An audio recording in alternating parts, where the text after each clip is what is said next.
He thought he was untouchable. Felicity walked into the most important business dinner of his life with his mistress on his arm, wearing his wife's diamonds, convinced his boring housewife was at home knitting. He was there to close a $100 million deal with a mysterious new investor known only as the Shadow. But when the investor finally spun their chair around at the head of the table, Felicity didn't see a stranger. He saw the woman he'd been lying to for 10 years, and she wasn't there to sign a check. She was there to sign his death warrant. Felicity adjusted the cuffs of his bespoke Brioni suit, catching his reflection in the tinted windows of the waiting Bentley Continental GT. He looked every inch the master of the universe he believed himself to be. At 42, he was the CEO of Apex Dynamics, a real estate development firm on the verge of reshaping the Manhattan skyline. But to get to the next level, to truly join the billionaires' club, he needed capital. Massive capital. "Stop fidgeting, Dom. You look like $1 million," a voice cooed from the back seat. Delwyn leaned forward, her fingers trailing along his shoulder.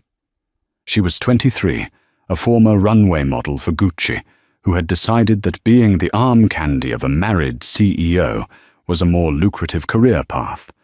She was wearing a stunning, backless emerald gown that clung to her like a second skin.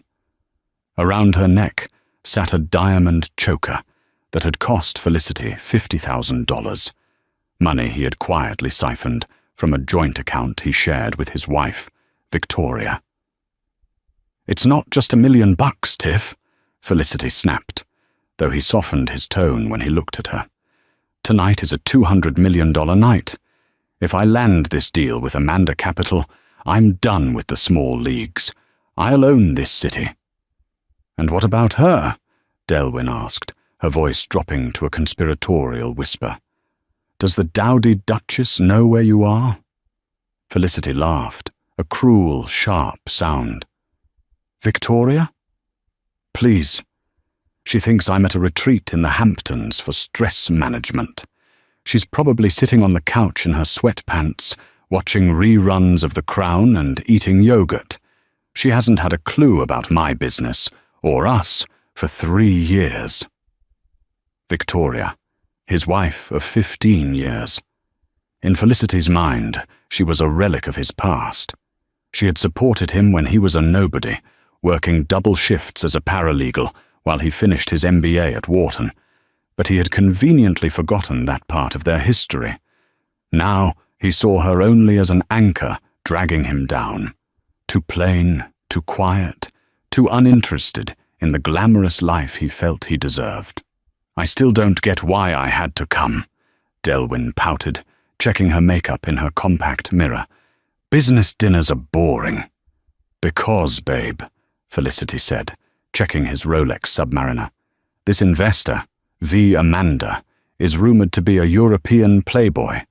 They say he likes the high life. Walking in with the most beautiful woman in New York on my arm shows power. It shows I take what I want. Men like Amanda respect that." He didn't mention the real reason. He was addicted to the thrill.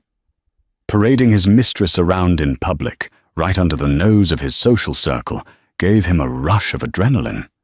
It was the ultimate power trip. "Driver," Felicity commanded, "take us to Le Bernardin." As the car pulled away from their Upper East Side penthouse, Felicity's phone buzzed. It was a text from Victoria. "Good luck with the retreat, honey. Don't work too hard. I'm handling some house maintenance tonight. Love you." He smirked and tossed the phone onto the leather seat. "House maintenance," he muttered. Pathetic. Little did he know, the maintenance she was planning involved taking out the trash. And he was the garbage. Le Bernardin was the kind of restaurant where the air itself smelled expensive. The lighting was dim, the clientele hushed, and the service invisible until you needed something. It was the preferred hunting ground for New York's elite. Felicity strode in with Delwyn on his arm, enjoying the heads that turned. He spotted the table immediately. It was the prime spot, private but visible, reserved for V. Amanda. Sitting at the table already was Mr. Henderson, the intermediary from Goldman Sachs who had arranged the meeting. Henderson was a grey-haired, stoic man who had seen everything on Wall Street, yet even he raised an eyebrow as Felicity approached with Delwyn. "Mr. Felicity," Henderson said, standing up but not offering a hand. He looked at Delwyn. "And I assume this is a frantic assistant?" Delwyn bristled. "I'm his partner, in life." Felicity patted her hand, guiding her to a chair. "Relax, Henderson. Delwyn is with me. She has a good head for aesthetics. I figured Mr. Amanda would appreciate the company." Henderson sat back down, his expression unreadable. "Mr. Amanda is a very private individual, Felicity. He values discretion above all else. I'm not sure bringing a guest was wise." "I take risks," Felicity said, pouring himself a glass of water from the crystal pitcher. "That's why I'm the best developer in the city. Amanda wants a shark, not a sheep. So, when does the man arrive?" "The investor is running 5 minutes late," Henderson said, checking his pocket watch. "But be warned, Amanda Capital has done a forensic audit of your company, Apex Dynamics. They know your books better than you do." Felicity waved a hand dismissively. "My books are spotless. Creative maybe, but spotless. I built that company from the ground up." "Did you?" Henderson asked quietly. "I was under the impression your initial seed money 15 years ago came from a family inheritance." Felicity stiffened. "A small loan from my wife's late father. I paid it back 10 times over. Victoria's family money is long gone. I'm the breadwinner now." Delwyn giggled, sipping the vintage Pinot Noir the waiter had just poured. "Dom takes care of everything. Victoria doesn't even know the password to the bank accounts. It's actually kind of sad. She's like a child." Henderson stared at Delwyn for a long moment, a strange glint in his eye. "Is that so? You believe Mrs. Victoria is incapable?" "She's a housewife," Felicity interrupted, annoyed that the conversation had turned to his wife. "She bakes cookies and volunteers at the library. Let's stop talking about domestic matters. I'm here to talk about the Skyline project." "Of course," Henderson said. "But you should know, the investor insisted on a specific condition for this meeting." "Which is?" "Total transparency," Henderson said. "Amanda Capital does not tolerate lies, professional or personal." Felicity laughed again, louder this time. "I have nothing to hide." Suddenly the restaurant went quiet. It wasn't a gradual silence, it was an immediate hush, the kind that happens when a predator enters a room. The heavy oak doors at the front of the private dining room swung open. The maitre d' bowed lower than Felicity had ever seen him bow before. "He's here," Felicity whispered, straightening his tie. He nudged Delwyn. "Sit up straight. Look expensive." A figure walked through the door, but it wasn't a man in a suit. It was a woman. She was wearing a sharp, white Alexander McQueen power suit that glowed in the dim light. Her heels clicked against the marble floor with a rhythm that sounded like a countdown. She wore oversized dark sunglasses, and her hair, usually tied back in a messy bun, was cascading down her shoulders in perfect glossy waves. Felicity squinted. The walk was familiar. The height was familiar. But the aura, the terrifying, cold confidence radiating off her, was completely alien. The woman reached the table. Felicity stood up, confused. "Excuse me, miss.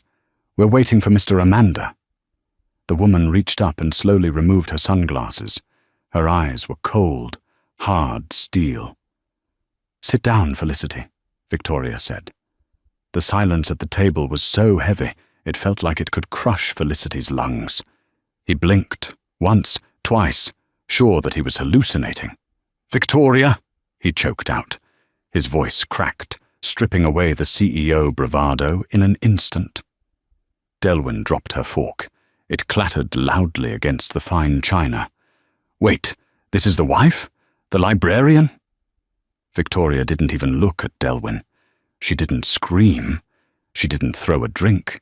She simply pulled out the chair at the head of the table, the seat reserved for the investor, and sat down with the grace of a queen taking her throne. "Mr. Henderson," Victoria said, her voice smooth and professional. "Thank you for setting this up. The wine selection is excellent." "A pleasure as always, Miss Amanda," Henderson replied, bowing his head respectfully. "Amanda?" Felicity looked between Henderson and his wife, his brain misfiring. "What is going on? Victoria, what are you doing here? You're supposed to be at home. And why is he calling you Amanda?" Victoria picked up the menu, scanning it casually. "I used my maiden name for the firm, Felicity. You remember my maiden name, don't you? Or have you forgotten that too, along with your wedding vows?" You are Amanda Capital," Felicity whispered, the color draining from his face. "That's impossible. You don't work. You don't have money like this. Amanda Capital is worth billions." Victoria finally looked at him. The look was devoid of love, devoid of anger. It was purely business. "My grandfather didn't just leave me a small loan, Felicity. He left me an empire. But I knew you. I knew your ego couldn't handle a wife who was richer and smarter than you. So I let you play the big man. I funneled my investments through shell companies. I built Amanda Capital quietly, in the shadows, while you were busy buying leased cars and—" She glanced briefly at Delwyn. "Renting cheap company." "Cheap?" Delwyn screeched, standing up. "My outfit cost more than your car." "Sit down, child," Victoria said. She didn't raise her voice, but the command was absolute. "Or I will have security remove you. This is a business meeting, and currently I am the one holding the checkbook." Delwyn looked at Felicity, expecting him to defend her. But Felicity was paralyzed. He was running the numbers in his head, the forensic audit Henderson had mentioned. If Victoria was Amanda Capital, that meant she had seen everything. The embezzlement, the gifts to Delwyn, the hidden offshore accounts. "Victoria, honey," Felicity started, putting on his best salesman smile, though his lip quivered. "Okay, you got me. Great prank, amazing. You're the investor. That's incredible. Think of what we can do together. With your capital and my vision, we can—" "Your vision," Victoria interrupted. She snapped her fingers, and Henderson pulled a thick file from his briefcase, sliding it across the table. "Part of the due diligence process," Victoria said, "was analyzing your vision. It seems your vision involves funneling $3 million of company funds into an account listed under consulting fees for a Ms. Delwyn Miller." She looked at Delwyn. "I assume that's you? You're a very expensive consultant. I hope you're good at math, because the IRS is going to be very interested in your unreported income." Delwyn went pale. "Felicity told me it was a gift. He said it was tax-free." "He lied," Victoria said simply. "He does that." Felicity slammed his hand on the table. "Enough. Okay, so you know. Fine. We're having problems. We can talk about the marriage later. But right now, this is business. Apex Dynamics is a solid investment. If you let your emotions get in the way of a 20% ROI, you're a bad businesswoman." Victoria smiled. It was a terrifying smile. "Oh, I'm an excellent businesswoman, Felicity. That's why I'm not investing in Apex Dynamics." "Then why are we here?" Felicity demanded. "We're here," Victoria said, signaling the waiter to pour the wine, "because I'm not just the investor. I'm the majority shareholder of the bank that holds your current loans, and as of this morning, I've called them in." Felicity felt the air leave the room.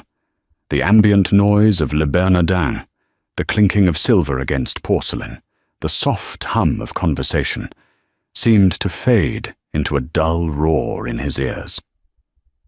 "You called the loans in?" Felicity repeated, his voice sounding hollow. "You can't do that. The maturity date is in 2028. Victoria took a slow sip of her wine, savouring the bouquet. "Read the fine print, Felicity. Clause 14, Section B. The lender reserves the right to accelerate debt repayment in the event of gross mismanagement or reputational risk to the borrower." She set the glass down with a precise clink. Embezzling $3 million to fund a mistress is the definition of gross mismanagement.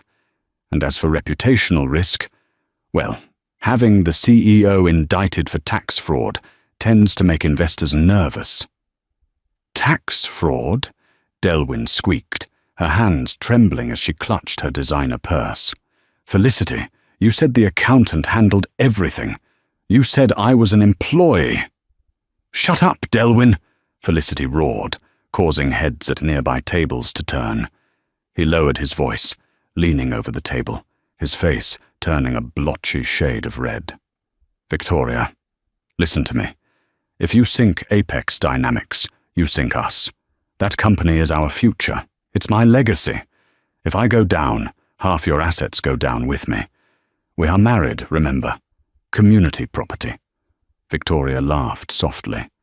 It wasn't a bitter laugh. It was the laugh of someone watching a child try to perform a magic trick they had figured out years ago. "Oh, Felicity, you really don't remember, do you?" She leaned forward, her eyes locking onto his. 5 years ago, you were paranoid that my little library hobbies and charity debts would impact your rising star. You made us sign a post-nuptial agreement. You insisted on completely separate finances. You wanted to protect your millions from my mediocrity. Felicity's jaw dropped. The memory hit him like a physical blow.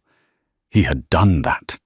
He had been so arrogant, so sure that he would be the billionaire and she would be the dead weight, that he had legally severed their financial ties to protect himself. "That document," Victoria continued, "works both ways. My assets, Amanda Capital, the bank, the real estate portfolio, are untouchable. Your debts, however, are entirely your own." Henderson cleared his throat. "Mr. Felicity, as of 5 or so p.m. today, the bank has frozen all corporate accounts associated with Apex Dynamics pending an investigation. Furthermore, since your personal assets were used as collateral for the secondary expansion loans, those have been frozen as well." Felicity scrambled for his phone, his fingers fumbling as he opened his banking app.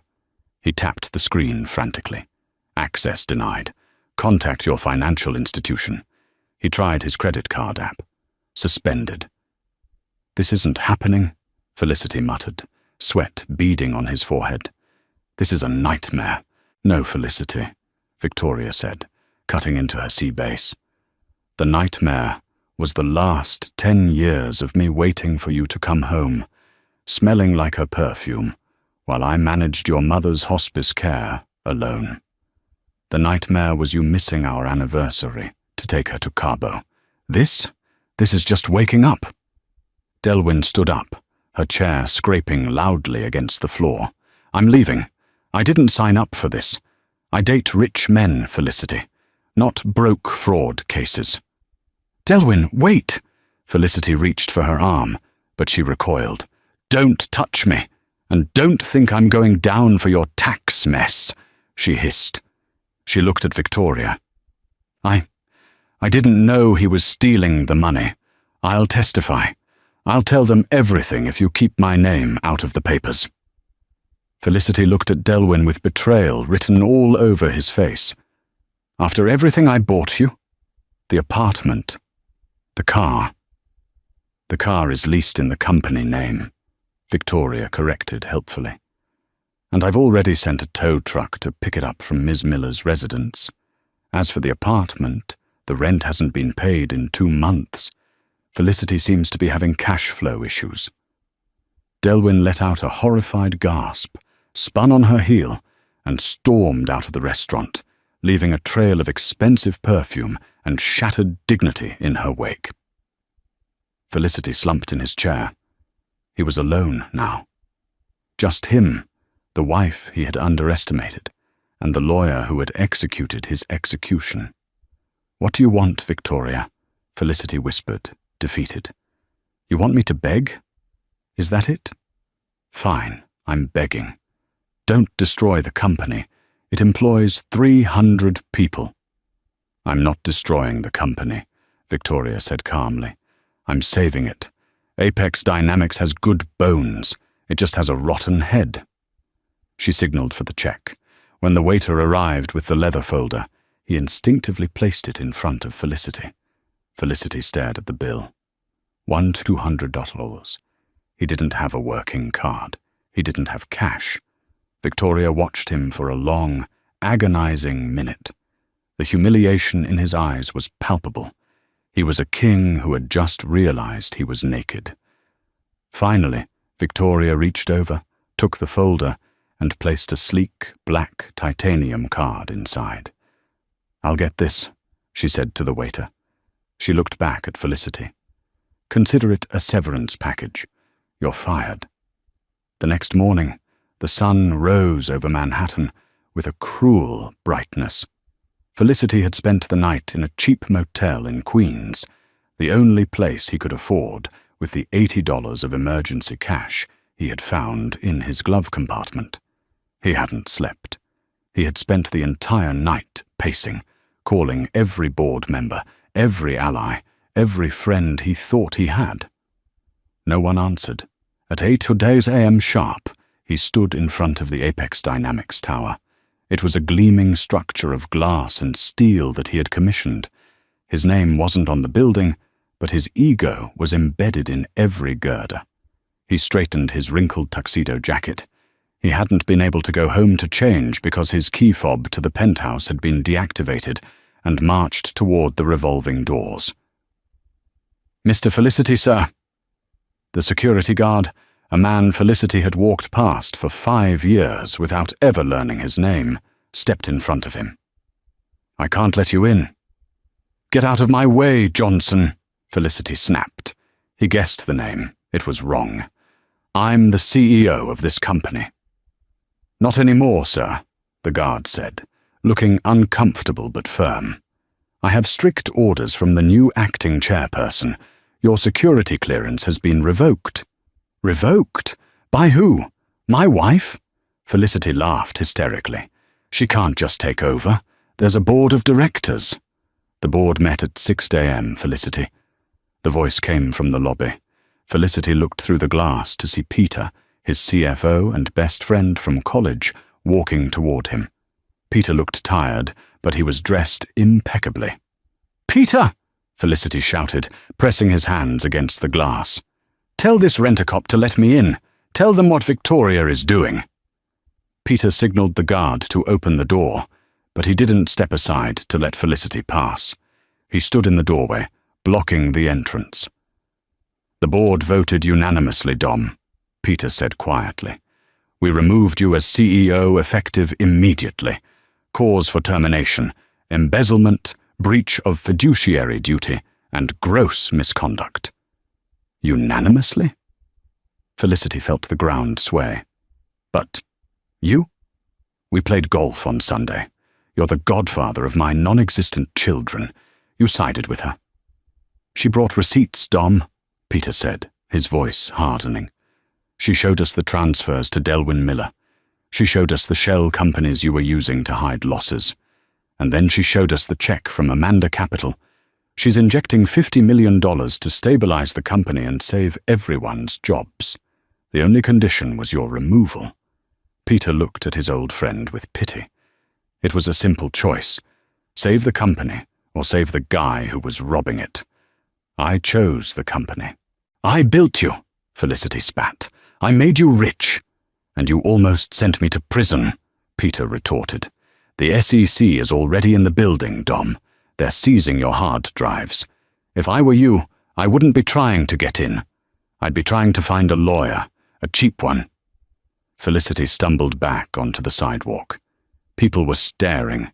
Employees arriving for work were whispering, pointing at the disheveled man in the tuxedo standing on the street corner at 8:30 in the morning. A black town car pulled up to the curb. The window rolled down. It was Victoria. She looked fresh, rested, and terrifyingly beautiful in a navy business suit. "Get in, Felicity," she said. "Go to hell," he muttered, though he lacked the energy to make it sound convincing. "I'm going to the penthouse to oversee the packing of your belongings," she said. "I thought you might want to retrieve your watch collection before it's auctioned off to pay your legal fees." Felicity opened the door and collapsed into the seat next to her. The car smelled of leather and lavender. The scent she always wore, the scent he used to say gave him a headache. "Why?" he asked, staring at his hands. "Why wait 10 years? Why let me build all this just to tear it down?" "I didn't wait 10 years to tear you down," Victoria said softly, signaling the driver to move.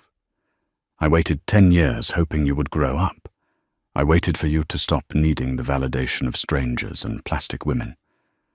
I waited for the man I married, the one who wanted to build homes for families, not monuments to himself, to come back."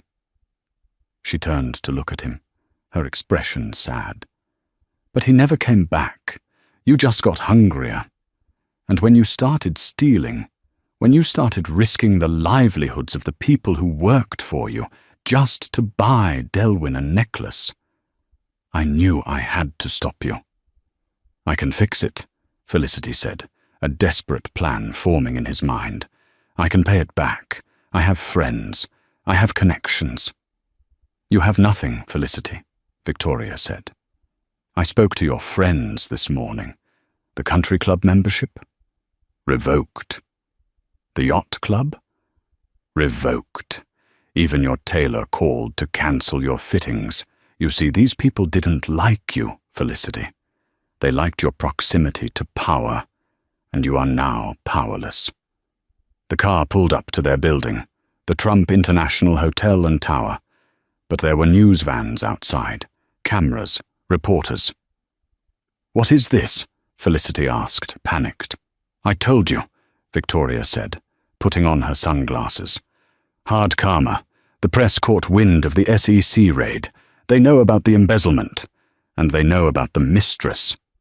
She turned to him one last time.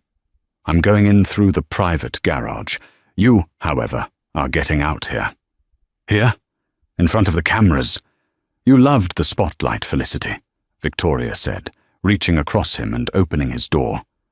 "Now you have it." She pushed him. Felicity stumbled out of the car, right into a wall of flashing lights and shouting reporters. "Mr. Felicity, is it true you stole $3 million? Mr. Felicity, did you use company funds for your mistress? Mr. Felicity, do you have a comment on your wife taking over the company?" As the cameras flashed, blinding him, Felicity looked back at the town car. He saw Victoria's silhouette through the tinted window. She didn't look back. The car sped away, disappearing into the dark garage, leaving him to be eaten alive by the wolves he had once tried to lead. The weeks following the implosion at Le Bernardin were not a slide. They were a free fall. Felicity didn't just lose his job, he was systematically erased from the world he had helped build. It began with the freezing of the assets. It wasn't just the bank accounts, it was everything. When Felicity tried to enter his gym, an exclusive club that cost $25,000 a year, his fob triggered a silent alarm. When he tried to pick up his dry cleaning, he was told his account had been suspended for non-payment. The invisible infrastructure of his privileged life, which he had always taken for granted, simply evaporated. But the divorce was the first true blow of the axe. Felicity sat in a sterile conference room in Midtown, across from Victoria, and a phalanx of lawyers from Cravath, Swain and Moore. He had no high-powered counsel. He had a weary general practitioner named Saul, whom he had found in the Yellow Pages and paid with the last of his cash. "The terms are clear, Felicity," Victoria said. She wasn't looking at him. She was signing documents with a steady, rhythmic scratch of her fountain pen. "You insisted on the ironclad asset separation clause 5 years ago. You said, and I quote, 'I don't want my hard work subsidizing your hobbies.'" She slid a document across the mahogany table. "I'm honoring your request," she said, her voice devoid of emotion. "Amanda Capital is mine. The apartment is mine. The house in the Hamptons is mine. The art collection is mine. You leave with your personal effects, your wardrobe, and your debts." "My debts?" Felicity choked out. "The IRS lien, the credit card bills. Victoria, that's over $4 million. If you don't help me, I'm destitute." Victoria finally looked up. Her eyes were dry. "You spent that money on Delwyn, Felicity. You bought the diamonds. You chartered the yachts. Why should I pay for the woman who wrecked my home? That debt is your souvenir." She capped her pen. "Sign the papers, Felicity, or I hand over the unredacted travel logs to the district attorney, the ones that show you took a company jet to St. Bart's for a site inspection that was actually a week-long party." Felicity signed. His hand shook so badly, the signature looked like a seismograph of an earthquake. But the civil humiliation was nothing compared to the criminal trial. The district attorney, sensing a career-making headline, didn't hold back. They charged Felicity with grand larceny, securities fraud, and falsifying business records. The trial was a media circus. Every day, Felicity had to walk the gauntlet of photographers on the courthouse steps. "The Wolf of Wall Street meets the Rat of Queens," one tabloid headline read. The prosecution's star witness was the final nail in his coffin, Delwyn Miller. When she walked into the courtroom, Felicity almost didn't recognize her. Gone were the backless dresses and the diamonds he had stolen to buy her. She wore a modest, high-necked grey sweater, glasses, and little makeup. She looked like a librarian. She looked innocent. "Ms. Miller," the prosecutor asked gently, "did you know that the money Mr. Felicity was spending on you was stolen from Apex Dynamics?" Delwyn sniffled, dabbing at her eyes with a tissue. "No," she whispered into the microphone. "He told me he was a billionaire. He told me he owned the city. When I asked about the strange transfers, he got angry. He told me not to worry my pretty little head about finance. I was scared of him. He was so powerful. I just did what he told me." Felicity jumped to his feet, knocking his chair over. "That's a lie! You asked for the Cartier bracelet. You picked out the penthouse. Order!" The judge banged his gavel. "Sit down, Mr. Felicity, or I will have you bound and gagged." Felicity slumped back, watching in horror as Delwyn buried him. She had turned state's evidence to save her own skin, painting herself as a naive victim of a manipulative tycoon. The jury ate it up. They looked at Felicity, sweating, angry, arrogant, and they saw a villain straight out of central casting. The verdict took less than 3 hours. Guilty on all counts. The sentencing hearing was where reality truly set in. Felicity stood before the judge, expecting a prison sentence. He had heard the rumors.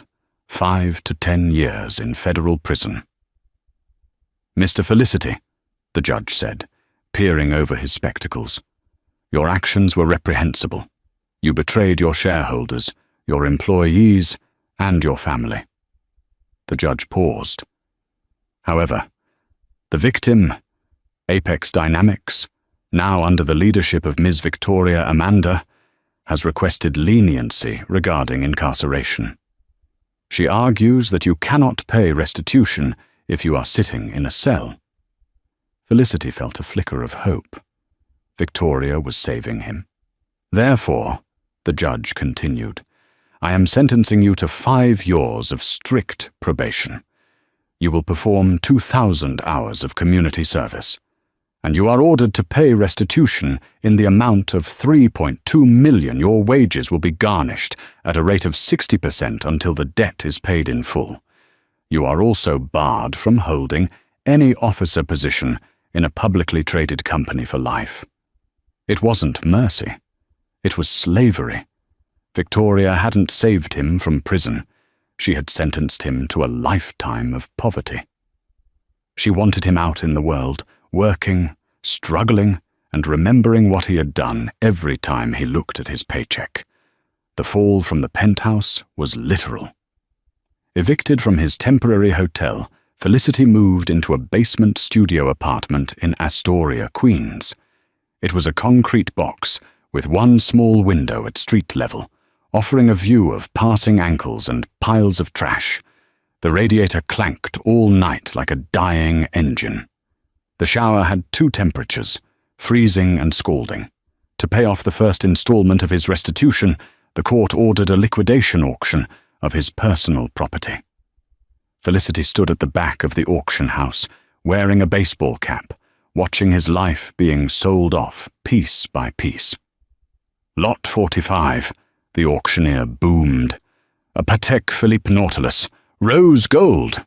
Do I hear 50,000? That watch had been a gift to himself for his 40th birthday. He watched a chubby teenager in a hoodie buy it for a fraction of its value. Lot 52, a custom set of Brioni suits, his armor, sold to a vintage clothing reseller.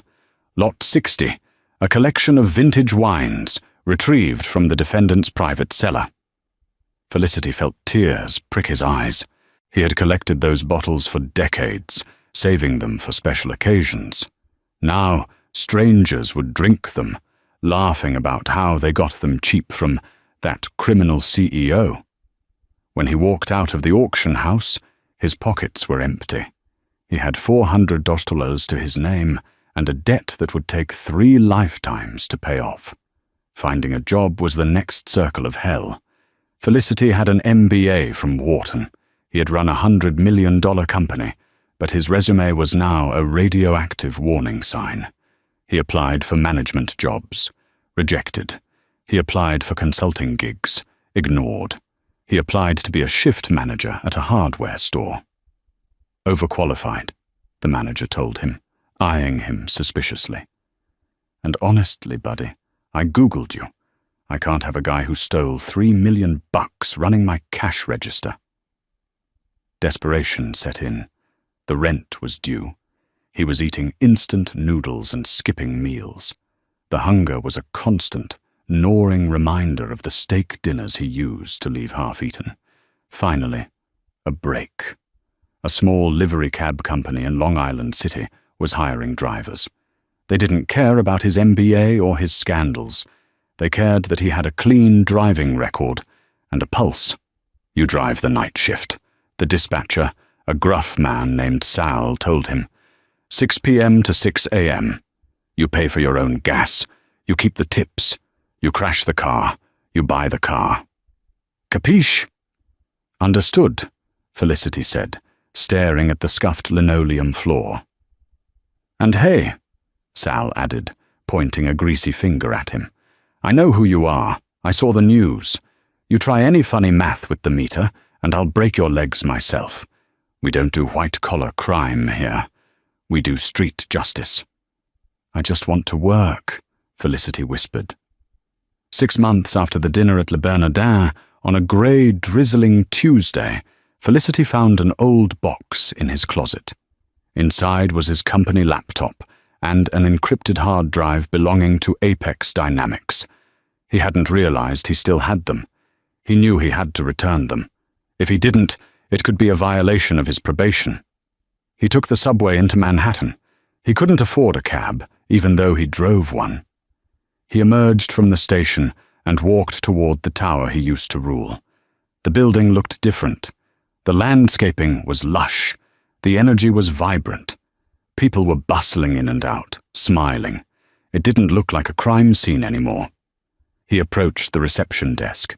The young woman there didn't recognize him. I have a delivery for the CEO, Felicity stammered, clutching the plastic bag containing the electronics. It's property of the company. I can take it, the receptionist said brightly. No, a voice came from the elevators. Let him through. Felicity froze. Peter was standing there. He looked tired but sharp, holding a tablet. Hello, Felicity, Peter said. Peter. Felicity nodded, feeling the shame burn his cheeks. I found these. Didn't want any trouble. Come up, Peter said. Just for a minute. Felicity followed him into the elevator, the private executive elevator he had installed. The ride up was silent, the numbers ticking up like a countdown. When the doors opened on the top floor, Felicity gasped. The office had been gutted, the dark wood paneling, the heavy leather furniture, the masculine aesthetic Felicity had loved. It was all gone. The space was open, airy, filled with light and glass. It looked modern. It looked transparent. Victoria was standing by the window, looking out at the skyline. She turned when they entered. Here, Felicity said, placing the laptop on a glass table. That's everything. I promise.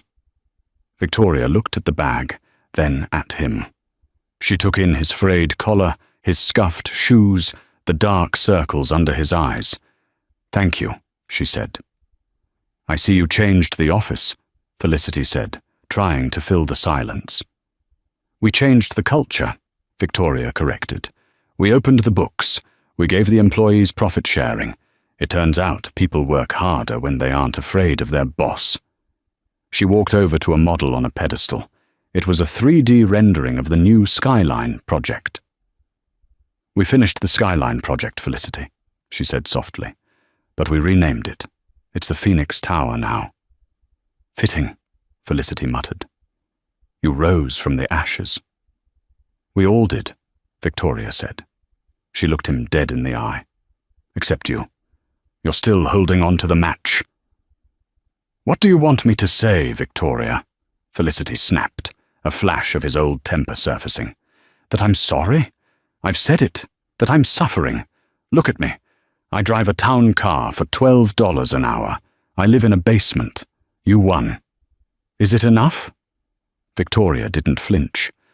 I didn't want to win, Felicity. I wanted a husband. I wanted a partner. But you made me choose between being your victim or being your judge. I chose judge. She signaled to Peter. Goodbye, Felicity, she said, turning back to the window. I won't keep you. I'm sure you have a shift to get to. Felicity stood there for a moment, looking at her back. He wanted to scream. He wanted to beg. But he knew it was useless. The woman who had knitted on the couch while he cheated was gone. In her place was a titan he had created through his own neglect. He turned and walked out, the elevator doors closing on his former life with a final, heavy thud. 5 years later, the alarm clock on the floor buzzed with a violent plastic rattle at 4:30 a.m. Felicity groaned, rolling off the thin mattress that took up most of the floor space in his basement studio apartment in Astoria, Queens. The room smelled of damp concrete and instant coffee. He sat up, rubbing his face. His hands, once manicured and soft from days spent signing documents and holding crystal tumblers, were now rough. His knuckles were dry and cracked. At 47, Felicity looked 60. The stress of the bankruptcy, the shame of the trial, and the relentless grind of survival had carved deep canyons into his face. His hair, once a thick, gelled mane of confidence, was thinning rapidly and graying at the temples. He stood up and walked to the small stained mirror hanging over the sink. He adjusted his tie, a cheap polyester clip-on that came with his uniform. Showtime, he whispered to his reflection. But the voice lacked the old arrogance. It was just a habit now, a ghost of a ritual from a dead life. Felicity worked for Prestige Livery, a mid-tier car service that catered to corporate clients who couldn't quite afford a private driver but refused to take a yellow cab. It was a humiliating fall from grace, but it was the only job he could get. His name was still poison in the real estate world. When people Googled Felicity, the first result was still the mugshot from his booking, followed by articles titled "The $1 Million Mistress" and "How One Dinner Destroyed a CEO." He grabbed his keys and headed out into the biting November wind. His first few fares were standard: a hungover investment banker going to Wall Street, a nervous family heading to JFK. Felicity was a good driver because he knew how to be invisible. He kept the partition up, the radio low, and his mouth shut. He had learned that people in the back seat didn't see the driver as a person. They saw him as an extension of the steering wheel. At 6 p.m., the dispatcher's voice crackled over the radio. "Car 402, we have a VIP pickup at the Phoenix Tower. Destination, the Metropolitan Museum of Art. The Gala. Client requests a specific route through the park." Felicity froze. His hands tightened on the leather steering wheel until his knuckles turned white. The Phoenix Tower. It was the building he had started, the project he had embezzled millions to fund, the skyscraper that was supposed to be his legacy. He hadn't been near it in 5 years. "Car 402, do you copy?" "Copy," Felicity choked out. "En route." He couldn't refuse. He needed the money. Rent was due in 3 days, and he was short. Pulling up to the building was a physical assault on his senses. The tower was magnificent. It pierced the Manhattan twilight like a shard of blue crystal. The landscaping was lush, the branding sleek and modern. And right there, above the revolving doors in tasteful silver lettering, were the words, "Amanda Capital Plaza." Felicity pulled his black Lincoln Town car to the curb, joining a line of limousines. He pulled his cap low over his eyes, praying the doorman wouldn't recognize him.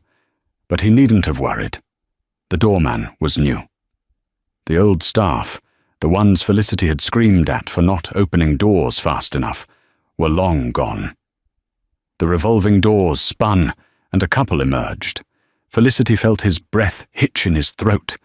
It was as if time had warped, folding back on itself to mock him. It was Victoria. She was breathtaking. She wore a floor-length gown of midnight blue velvet that shimmered under the streetlights. Diamonds, real diamonds, bought with her own money, glittered at her throat. But it wasn't the jewelry that struck Felicity. It was her posture. She stood tall, radiant, laughing at something the man beside her had said. The man was Peter, Felicity's former CFO, his former best friend, the man who had swung the axe. Peter looked distinguished in a tuxedo, his hair silver and distinguished. He looked happy. Not the stressed, overworked cruncher of numbers Felicity remembered, but a man at peace. He held an umbrella over Victoria's head, shielding her from the light drizzle with a tenderness that made Felicity's stomach churn. The doorman tapped on Felicity's window. "Trunks popped?" Felicity nodded, popping the trunk lever. He watched in the rearview mirror as the doorman loaded a small, heavy-looking gift box. Then, the rear door opened. "Thank you, James," Victoria said to the doorman, her voice carrying that familiar, crisp authority. They slid into the back seat. The door slammed shut, sealing them in the quiet, leather-scented capsule. Felicity's heart hammered against his ribs like a trapped bird. "Don't look up," he told himself. "Just drive." "Good evening," Felicity said, his voice dropping an octave, rough and unrecognizable. "Metropolitan Museum." "Yes, please," Peter replied, "and take the scenic route through the park. We have a bit of time before the speeches start." Felicity pulled the car into traffic. He stared straight ahead, his eyes locked on the asphalt, but his ears were tuned to the conversation behind him. He was a spy in his own past life. "I can't believe the quarterly numbers," Peter said, the sound of champagne being poured echoing in the small space. "The Asia expansion is already profitable. You were right to pivot away from the luxury condos, Vic. The commercial spaces are a gold mine." "It was a gamble," Victoria admitted, her voice warm. "But clean business usually pays off in the long run. It's amazing how much money you save when you aren't paying off silent partners and hiding losses in shell companies." Felicity flinched. The words felt like a slap. "Speaking of which," Peter said, his tone shifting to something softer, more somber. "I saw him the other day." Felicity's eyes widened. He almost hit the brakes. "Who?" Victoria asked. "Felicity," Peter said. "I was in Queens looking at that warehouse property for the logistics center. I saw him walking out of a bodega. He looked rough, Victoria. He was wearing a cheap suit. He looked like he's aged 20 years. There was a silence in the car. The city lights blurred past the windows.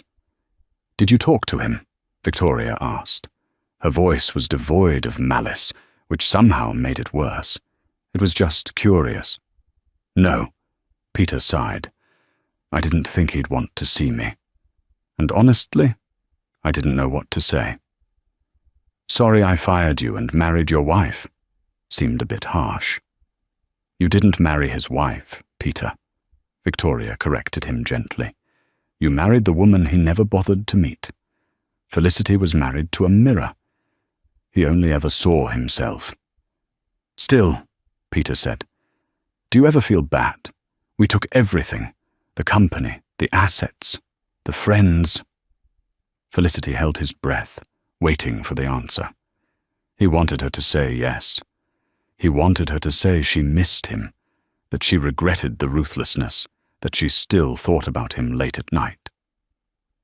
"I didn't take anything from him, Peter," Victoria said, her voice steady and final. "He lost it. He threw it away with both hands. I just caught it before it hit the ground. If I hadn't stepped in, he would be in federal prison right now, not walking around Queens. We gave him the greatest gift of all, freedom from his own lies." "I suppose," Peter murmured. "He never did understand the value of enough." "No," Victoria agreed. "He always wanted more. And now, I imagine he has very little. It's a tragic balance." Felicity felt a single hot tear slide down his cheek. He quickly wiped it away with his shoulder, terrified they would see his eyes in the rearview mirror. They weren't angry. They weren't vengeful. They pitied him. They discussed him, like a distant, unfortunate weather event that had passed through their lives and dissipated. He was a footnote in their success story. The car turned onto Fifth Avenue. The Metropolitan Museum loomed ahead, its grand steps bathed in floodlights, a red carpet cascading down to the sidewalk. "We're here," Felicity croaked. He pulled the car to a smooth stop right at the base of the carpet. The paparazzi were already there, cameras flashing. This was the part of the job Felicity hated the most. He had to get out. He had to open the door. He took a deep breath, steeling himself. Just do the job. Get the tip. Go home. Felicity opened his door and stepped out into the cool night air. He walked around the back of the car, keeping his head down, the bill of his cap shading his eyes. He reached for the handle of the rear door and pulled it open. Peter stepped out first, adjusting his cufflinks. He didn't look at the driver. He turned back to offer a hand to Victoria. Victoria emerged from the car with the grace of a queen. She took Peter's hand, stepping onto the pavement. Then she paused. She turned her head, looking at the driver. Felicity tried to look away, to stare at the ground, but it was too late. Their eyes locked. For a second, the noise of the city vanished. The flashing cameras, the shouting paparazzi, the honking taxis. It all went silent. Victoria's eyes widened slightly. A flicker of recognition passed through them. She took in the cheap suit, The worn shoes, the tired, lined face of the man she had once vowed to love forever. Felicity braced himself. He waited for the scorn. He waited for her to recoil in disgust or laugh in triumph. But she didn't. Her expression softened into a profound, crushing sadness. She looked at him not as an enemy, but as a stranger she once knew. She reached into her small clutch purse. "Thank you for the ride," she said softly. She pulled out a crisp $100 bill. She held it out to him. Felicity stared at the money. It was charity. It was pity. It was the ultimate defeat. If he took it, he was admitting that he was nothing more than hired help. If he refused it, he was just a fool with pride he couldn't afford. His hand trembled as he reached out and took the bill. "Thank you, Mum," he whispered. Victoria nodded, a small, sad smile touching her lips. "Take care of yourself, Felicity." She used his name. She knew. She turned back to Peter, slipping her arm through his. "Ready, darling?" "Ready," Peter said, smiling at her. He hadn't noticed the exchange. He hadn't recognized the driver. To him, Felicity was truly invisible. Felicity stood by the open door of the Lincoln, clutching the $100 as he watched his ex-wife and his best friend walk up the red carpet. The cameras flashed, capturing their victory, their happiness, their future. They reached the top of the stairs and disappeared inside the museum into a world of warmth, light, and power. Felicity was left standing on the cold concrete. "Move it, buddy! You're blocking the line!" a traffic cop shouted, banging his baton on the trunk of the Lincoln. Felicity flinched, snapping back to reality. "Yeah," Felicity muttered. "I'm moving." He got back into the driver's seat. It felt colder than before. He looked at the dashboard. The meter read $45.50. He had made a profit. He put the car in gear and pulled away from the curb, merging back into the endless river of traffic. He turned on the radio to drown out the silence. A jazz song was playing, something mournful and slow. He drove past the Phoenix Tower one last time. He didn't look up. He kept his eyes on the road, driving toward the Queensboro Bridge, back to the basement, back to the shadows, carrying the heavy weight of a $100 bill in his pocket, the price of a soul sold too cheap. And that is the story of how Felicity learned the hardest lesson of his life. Never mistake silence for weakness, and never bite the hand that feeds you, especially if that hand is wearing a wedding ring. He thought he was the king of the castle, but he was just a jester in a queen's court. What do you think? Did Victoria go too far by destroying his career, or did Felicity get exactly what he deserved? I want to hear your thoughts in the comments below. Would you have forgiven him, or would you have pressed the button to ruin him just like she did? If you enjoyed this story of justice and karma, please smash that like button. It really helps the channel grow. Don't forget to subscribe and hit the notification bell so you never miss a new story. We have plenty more tales of revenge and redemption coming your way. Thanks for watching, and see you in the next video.